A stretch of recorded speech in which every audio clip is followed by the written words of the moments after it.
level of pre-qualification. If I'm qualified, let's just say for 500, and the rates drop 1 point, now I'm going to get qualified for more, right?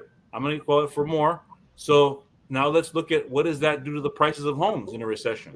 Like, people want a recession because the prices are going to go down, but what has happened in the past? Prices came up on most of the four of the last six recessions, except for 1991 was kind of like a small amount, but in 2008 went down significantly.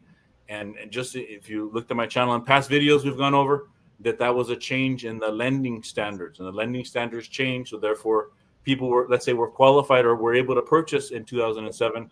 Those same people were not qualified anymore because lending standards changed. So that dropped the number of people that actually buy a home. So that's why that was the housing crisis 2008, and that didn't happen the other, 5 recessions.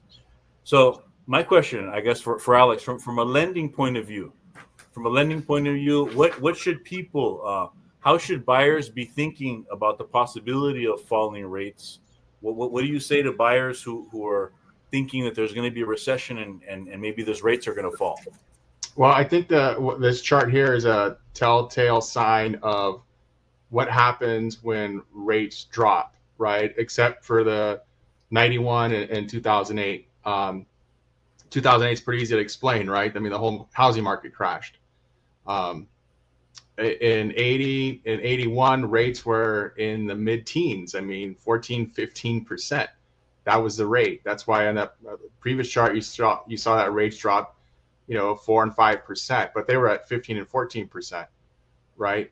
And if you go more recently in 2020 and 2008, rates did drop some, but not tremendously. But what happened to prices? Prices went up, right? So what people seem to believe is that once rates go down, now I can afford more, either to jump into the market or to afford more, right? So instead of buying an $800,000 house, so now I can buy a $900,000 house, and it's going to be the same payment as an $800,000 house was. So that's what happens. So prices tend to go up when rates drop, even if the economy is not doing great. Because if you can lock in, like in 2020, if you could have locked in, 2.5% rate, why would you ever sell your home, right? Why would you ever want to refi that? Yeah.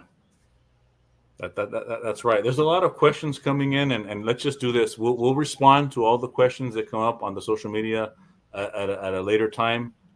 We do appreciate the questions, and we appreciate the live viewers, and